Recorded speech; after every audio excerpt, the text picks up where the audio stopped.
Bonjour tout le monde. Quatrième fois que je fais cette vidéo. Je suis maudit là, je pense. Il y a un truc. Première fois, je vous fais la vidéo qui durait 30 minutes. J'oublie d'allumer mon micro. Deuxième fois, foudrage. J'allume mon micro, je vous fais la vidéo 30 minutes. Au bout de 30 minutes, je me rends compte que au bout de 5 minutes, le micro avait coupé parce qu'il n'avait plus de batterie, alors que je pensais qu'il y en avait. Et troisième fois, je viens de vous la faire il y a un quart d'heure là, et je vérifie dans le doute si j'ai allumé mon micro. En fait, il était éteint. Donc là, il est allumé. Et je l'ai chargé pendant tout ce temps-là. Euh, je vais recommencer tout ce que je vous ai dit. Du coup, abonnez-vous, mettez un pouce, mettez un commentaire. Pensez aux femmes et aux mères des soldats. C'est important. Pour moi, c'est important parce que ça me permet de les aider. Pour elles, c'est important parce qu'elles attendent vos dons. Elles les attendent, hein, vraiment. Le mois dernier, j'ai rien pu donner. Elles étaient, évidemment, elles m'ont rien dit, mais elles étaient un peu tristes, quoi, parce que ce projet de sac de couchage qu'elles voulaient faire, bah, ils n'ont pas pu. Du coup, ça a été abandonné. Et l'argent que j'ai donné, c'est la semaine dernière. L'argent que j'ai donné la semaine dernière et dont je vous ai mis la vidéo, vous avez vu, ça a servi. J'ai mis les photos sur Telegram. Hein. Je ne peux pas vous les mettre là, mais je les ai mis sur Telegram. Ça a servi à acheter avec une partie de l'argent, pas tout. Ils en gardent, il y en a un peu, il y en a qui gardaient encore, hein, les trois quarts au moins qui sont gardés. Euh, Ils ont acheté un système pour les voitures, alors je sais pas comment ça s'appelle le nom de ça. C'est tout neuf, c'est dans une boîte. Euh, c'est un système, vous savez, quand vous roulez, ça recharge la batterie de la voiture. Voilà. Donc ils ont acheté ça. Et parce que comme vous savez, chaque unité en fait a une voiture privée qu'ils ont achetée tous ensemble, tout ça, parce que il y a des fois ils font un truc, ils sont blessés ou ils ont besoin d'aller chercher des litres d'eau parce qu'ils en ont plus. Ils appellent pas un camion de l'armée, il n'y a pas le temps, ou des fois les camions sont pas disponibles, ils font autre chose. Ils ont leur voiture, ils se servent de leur voiture. S'il y a des blessés à aller chercher, des fois ils y vont avec leur 4x4, c'est souvent des 4x4, des Jeeps, des voitures russes souvent. Et donc ils se débrouillent avec ça. Et puis deuxième chose qu'elle a acheté, elle m'a montré la photo, c'est une visseuse dévisseuse à batterie, sur batterie, avec deux batteries, avec des forêts, des différents embouts,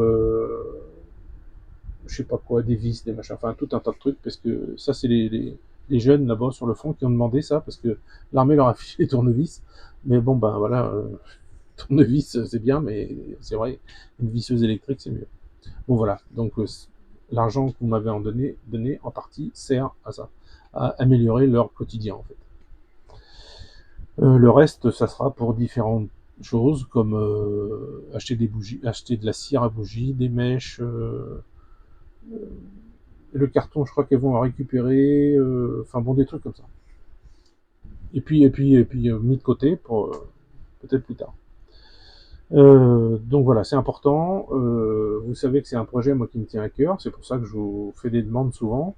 Alors actuellement, bon bah là, depuis que j'ai fait la réunion depuis une semaine, bah, je vous en parle, mais bah, je reçois zéro, rien. Donc bah toujours quoi, hein. Toujours je vous fais la demande, voilà. Mais bon, comme je sais très bien que des gens ne peuvent pas, je sais très bien que il y a des gens qui déjà le 10 du mois ont déjà plus de sous. Je sais tout ça, je sais. Voilà. Donc pour ceux qui peuvent, bon bah 10 euros, 20 euros, 1 million d'euros, c'est toujours, ça se prend. Bah quoique non, vous pourrez même pas parce que Boosty, je crois que c'est limité à 2 500 euros, je crois. Euh, je crois, oui. Parce que quand j'avais eu une fois une grosse, enfin 1300 € de YouTube plus de l'argent du mois d'avant de YouTube, enfin ça faisait plus de 2005 et la personne à qui j'avais demandé de me les envoyer avait pas réussi. Bon, enfin voilà. Euh, donc, aujourd'hui, je vais vous parler d'un sujet. C'est pour ça que j'ai mes binocles et puis j'ai pris des notes. Parce que figurez-vous que c'est un truc que je regarde depuis très longtemps. je crois me souvenir que quand j'étais jeune, j'avais entendu parler de ça. Enfin, j'étais jeune, oui, dans les années 90, j'avais 23 ans. Et, et ça m'avait marqué. Et tout le long de ma vie, surtout avec Internet, j'ai souvent été intéressé par les sujets qui concernaient ce truc-là. Donc le micro, il marche toujours, ça va. Euh, alors, le sujet, je vais vous lire la phrase en fait, parce qu'elle est très bien. Sous la terre se trouve l'enfer, et ça c'est précisé dans toutes les religions. Vous avez la religion catholique, vous avez des illustrations, dans d'autres religions aussi, et le paradis c'est là-haut, et l'enfer il est sous vos pieds. Il est sous la terre, profond, loin. Pourquoi je vous parle de ça? Parce que figurez-vous qu'en 1989, alors non, déjà,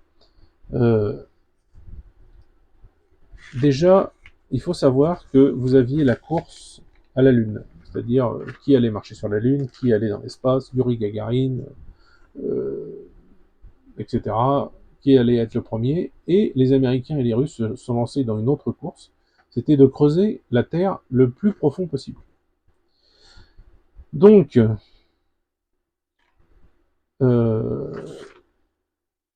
il y a eu un projet en Russie, Russie soviétique, hyper secret, personne n'en parlait, aucun média, aucune télévision, aucune radio, personne en Occident évidemment. Et en 1989, sur une chaîne américaine qui s'appelle TBN, qui est une chaîne catholique, enfin bon, les Américains ils sont pas ni catholiques, ils sont rien en fait, ils croient dans une espèce de mix de tout, enfin bon, c'est à part crier Jésus et puis bon bref. Donc une chaîne comme ça, le présentateur vedette commence un sujet en disant que des scientifiques ont trouvé une voie vers les portes de l'enfer. Alors là, les gens qui regardaient ce sujet étaient bouche bée, évidemment. De quoi ils parlent? Mais c'est une chaîne qui était peu regardée, et ça n'a pas fait un gros tabac, ça n'a pas intéressé beaucoup de monde à l'époque, quoi. Il a fallu qu'il leur parle une autre fois, et encore une autre fois, pour que ça commence à se savoir. Donc en fait, de quoi il parle? C'est que le sujet dont il a parlé, c'est que il a expliqué que en même temps qu'il parlait, en URSS, en Sibérie, des scientifiques avaient trouvé une voie vers les portes des enfers. Alors la réalité, c'est que c'est pas du tout en Sibérie. La réalité, c'est à 14 km de la frontière finlandaise. Donc c'est pas du tout la Sibérie. Ça, il dit ça comme vous occidentaux, vous allez dire les Russes sont tout le temps bourrés à la vodka. C'est pas vrai, ils sont pas tout le temps bourrés à la vodka, mais bon voilà, pour les Américains, c'est comme quand il y a eu la guerre entre la Russie et la Géorgie, ils étaient tous à acheter des bouteilles d'eau vite, de la nourriture, parce qu'ils pensaient que c'était la Géorgie, l'État de Géorgie aux États-Unis. Ils sont un peu, enfin, quand vous vous intéressez un peu à leurs études, à leurs universités et tout ça, bon, si vous savez faire du sport, jouer au football américain, tout ça, vous avez vos diplômes, quoi. Mais c'est pas, mais ils savent ni la géographie, ni l'histoire, ni rien. Ils sont un peu ignares. C'est pour ça qu'ils sont assez manipulables, en fait. Donc, l'URSS creuse un trou et essaye d'aller le plus loin que l'humain n'ait jamais été. Donc ils creusent. Alors ils ont creusé. Alors ils avaient une théorie, les géologues russes qui s'occupaient de ce projet, c'est que on prenait à peu près 1 degré pour 100 mètres de chaleur. Et quand ils sont arrivés, parce il y a des photos, on voit des photos où quand ils arrivent à peu près 4000 mètres, ils font une photo de groupe avec marqué 4000 mètres, déjà c'est bien pour eux. Ensuite ils font ça à 8000 et ensuite ils font ça à 12 000. Et déjà à 12 000, ça va pas trop, parce qu'il fait 180 et plus degrés et c'est pas bon. C'est plus que ce qu'ils avaient prévu. Donc ils continuent et ils arrivent en fait à 14 400 mètres. Et à cette profondeur, il fait 1100 degrés. Donc vous voyez, de 12 000 en 2 km, ça prend des proportions énormes. Pourquoi, comment, on ne sait pas. Quand ils ont remonté le trépan, tout ça, il n'était pas plein de lave, il n'avait pas cramé, enfin, rien de spécial. Par contre, quand ils sont arrivés à 14 400 mètres, et pourquoi ils se sont arrêtés, c'est que le trépan, il a commencé à tourner à une vitesse folle. Donc ça veut dire qu'il a grippé plus rien, il était dans un vide, il était dans quelque chose de vide. Alors, quelle a été l'idée du chef de projet, qui s'appelait le docteur Azakov? Et ce projet se trouvait dans un village qui s'appelait, j'ai noté, Zapolyarny. Donc, juste pour la petite histoire, dans ce village, les gens disaient qu'il était plus difficile de rentrer dans ce projet pour travailler que de devenir cosmonaute. Et ceux qui étaient pris, donc il y avait un poste, il y avait 100 personnes qui se présentaient, il y en avait qu'un qui était pris. Pourquoi ça les intéressait? Parce que en Russie, quand vous étiez sur un projet secret comme ça, on vous donnait un appartement, on vous donne, j'ai bien dit donner, un appartement, et vous aviez un très très bon salaire. Donc, il faut savoir qu'en Russie, juste pour la petite histoire aussi, c'est que quand quelqu'un fait quelque chose de bien, un policier qui sauve quelqu'un, un pompier qui rentre dans un immeuble en feu pour sauver une famille, un militaire qui fait quelque chose, quelqu'un qui est prêt presque à mourir, à sacrifier sa vie pour sauver les autres, l'État russe, souvent, j'ai vu ça souvent, donne un appartement à la personne. J'ai vu des remises de clés, par exemple le maire de la ville qui remet les clés au policier qui a fait je ne sais quoi. Ça se fait beaucoup en Russie, voilà. En France, moi j'ai sauté dans la Seine pour sauver une dame, on m'a même pas dit merci. Enfin, on m'a rien dit, quoi. Ni dit, ni. Voilà, tout le monde s'en fout, quoi. Bref, c'est autre chose. Donc, donc 14 400 mètres. Ce trou faisait 20 cm de large et 14 400 mètres de profondeur. D'ailleurs, j'en profite, je vous mets la photo tout de suite.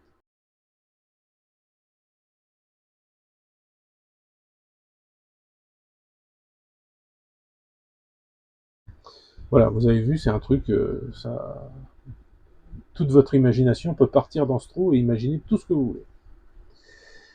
Donc, l'idée qu'ont eu les scientifiques, c'est de descendre 14 400 mètres de câble avec au bout des micros hypersensibles. Pour écouter, c'était un vide, pour écouter ce qui se passe. Curiosité, qu'est-ce qui se passe, qu'est-ce que ça peut être, je ne sais pas. Donc ils descendent le truc, et ce qu'ils ont fait, c'est qu'ils ont branché les micros, les enceintes de ça, sur toute la zone. C'est-à-dire que tout le monde qui se donnait à fond pour ce projet puisse entendre le résultat de leur travail, quoi. Donc tout le monde attendait, tout le monde était fébrile, attendait, mais qu'est-ce que ça va être, qu'est-ce qui va se passer? Donc les micros sont arrivés au fond, et là je vais vous lire ce qu'a écrit le professeur Azakov là, concernant cette histoire. Ce que nous avons entendu a transformé les scientifiques présents à la pensée logique en des ruines tremblantes. Donc là, vous imaginez le truc, quoi. Les scientifiques, les mecs qui ne croient pas en Dieu, ils sont très, très cartésiens, très... et ce qu'ils ont entendu, ça les a transformés complètement. Nous avons entendu un son, parfois faible, mais aigu, que nous pensions provenir de notre propre matériel.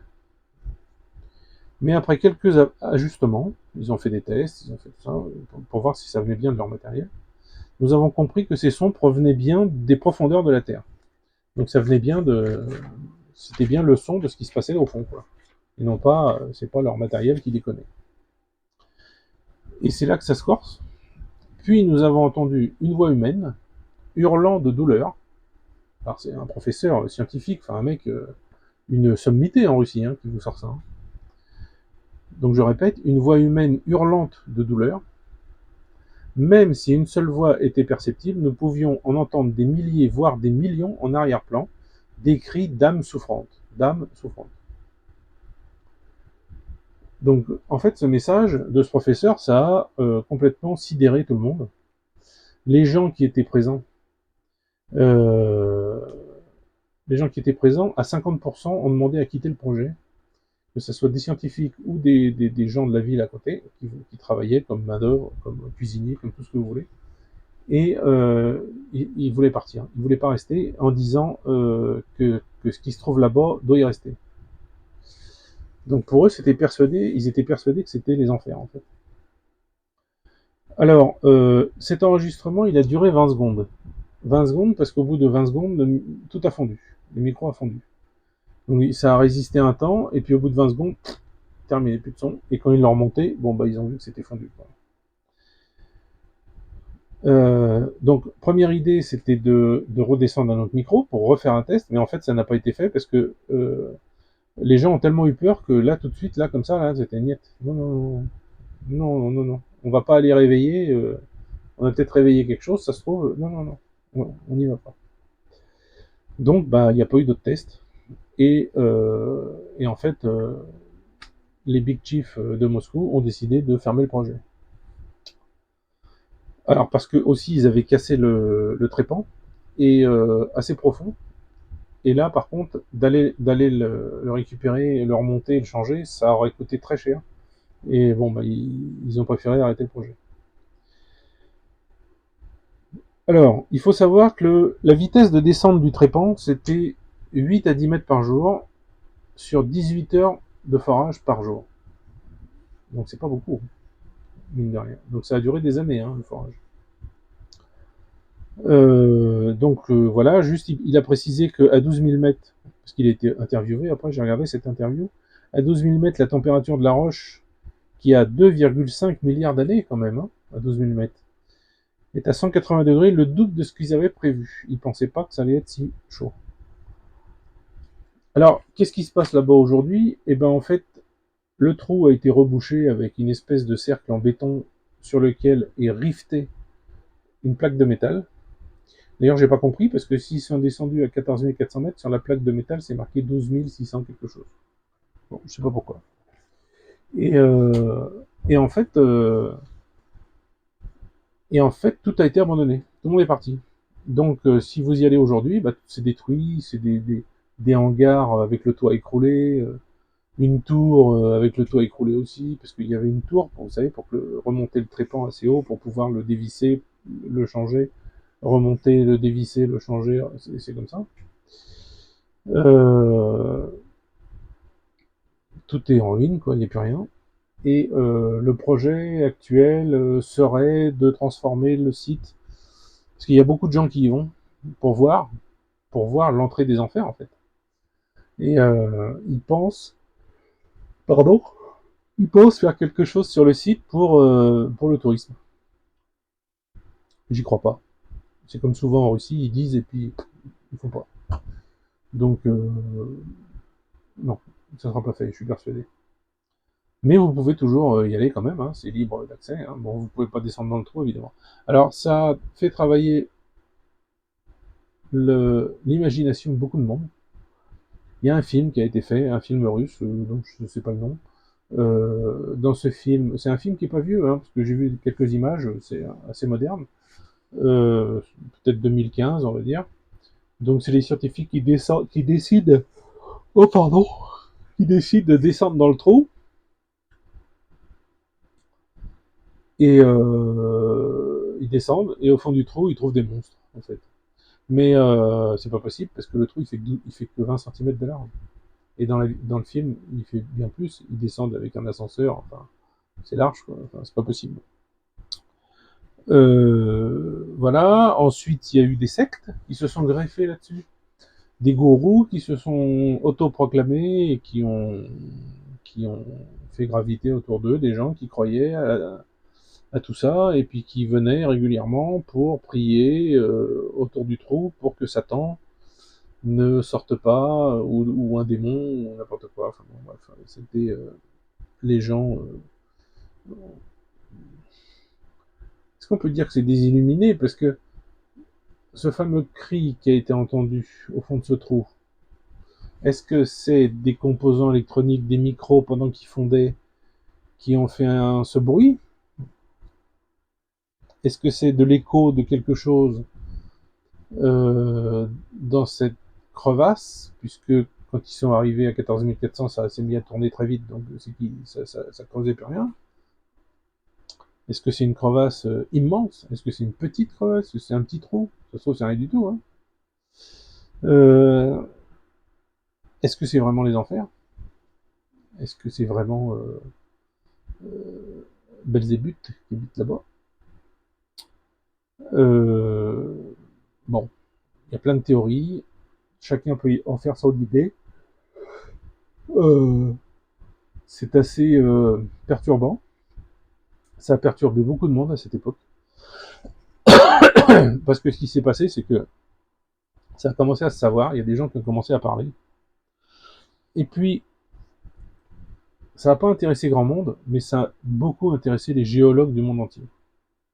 Et un jour, en 1995, quelque chose comme ça, il y a eu à Moscou le sommet international de géologie de je ne sais quoi. Et là, sont venus du monde entier des géologues.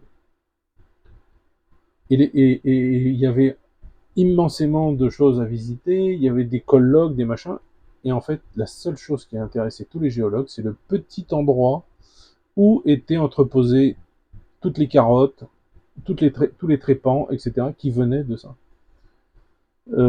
qui s'appelle le trou de Kola. C'est l'endroit, ça s'appelle comme ça. Et il n'y a que ça qui les intéressait, en fait. Parce qu'ils ont toujours été, et il y en a certains qui sont devenus géologues à cause de ça, hein, à cause de cette histoire. Donc, les mecs étaient très intéressés, combien un coup de pied, très intéressés par le sujet. Donc, ils se sont précipités là-dessus, ils ont posé des questions, etc. Il y a eu des reportages qui ont été faits, il y a des journalistes russes qui ont été interviewés, le fameux docteur, là, ou le chef du projet, je ne sais plus, non, c'était pas le docteur, c'était un chef du projet plutôt. Euh, vous savez, à l'époque, il y avait un responsable du parti qui était le chef du truc pour contrôler tout, quoi, pour que tout se passe bien, que tout le monde fasse normalement, que les Américains viennent pas espionner, enfin bon, etc.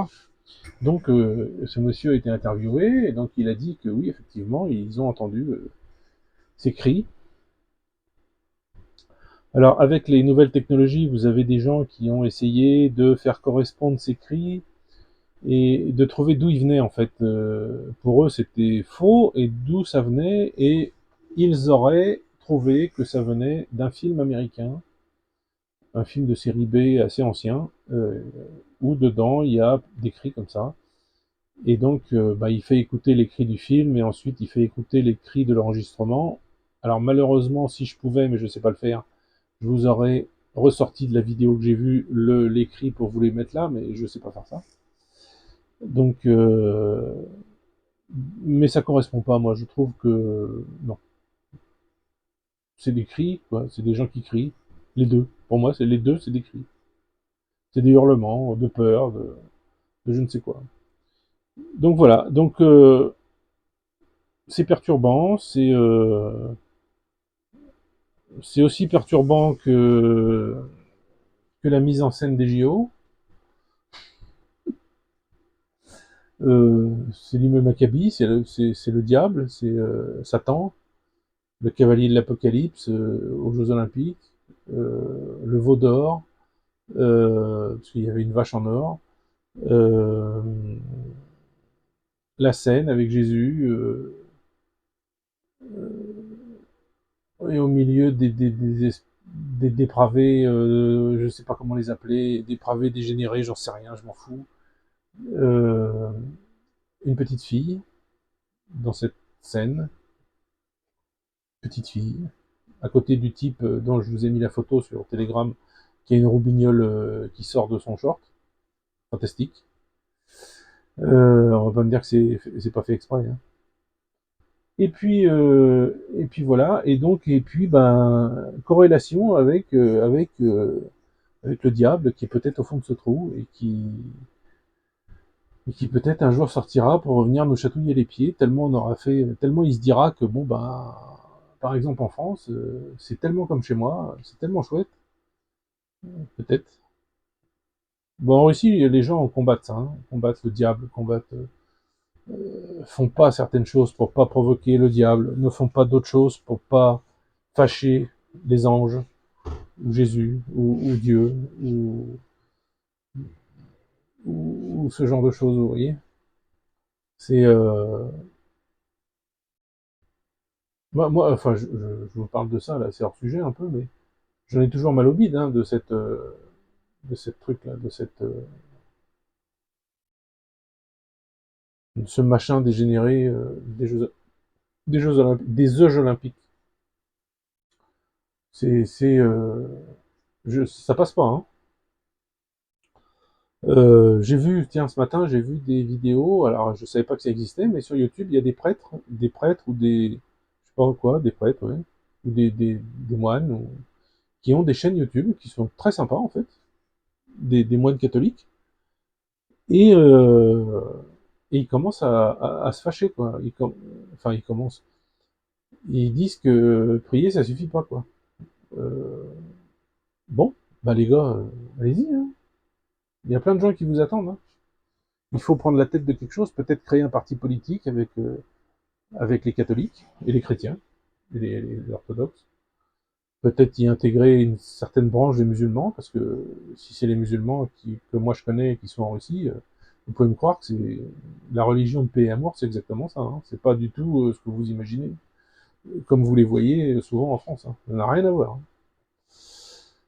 C'est des gens gentils qui vous aident, qui sont le cœur sur la main, enfin, ou la main sur le cœur, ça dépend.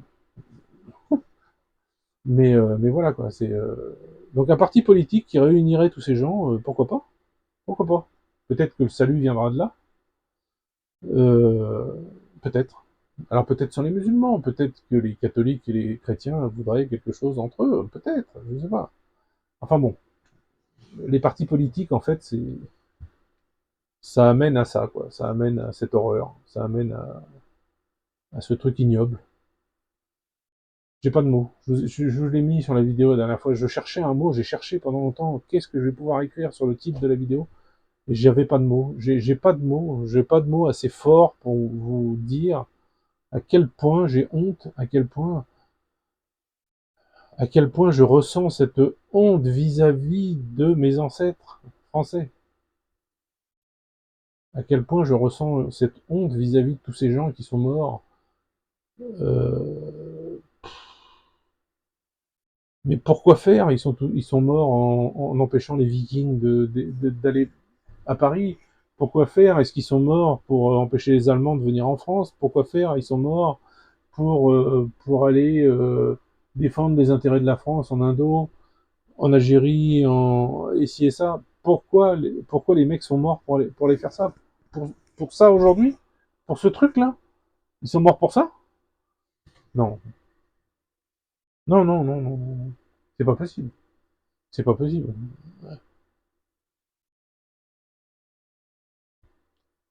On peut pas leur poser la question, ils sont morts. Mais les jeunes qui se sont portés volontaires pour sauter sur Dien Bien Phu alors qu'ils savaient que c'était la fin, que c'était fini, qu'ils allaient perdre, mais qui ont sauté quand même, euh, vous pensez qu'ils pensaient que la France allait devenir ça? Non, ils ont sauté pour leurs camarades, pour le pays, pour la France, pour le drapeau, comme feraient des Russes actuellement. La même chose. Enfin bon. Bon écoutez, je vais vous laisser parce que la batterie est presque finie du téléphone. Et puis je vous ai dit tout ce que j'avais à dire sur cette histoire incroyable, qui va vous faire pas dormir de la nuit. Mais, mais bon voilà, c'était intéressant de savoir tout ça. Et j'essaierai d'en refaire d'autres. J'ai d'autres sujets là en cours. Je vous ferai ça de temps en temps. Voilà, parce que je trouve que c'est sympa. Dites-moi d'ailleurs si c'est sympa.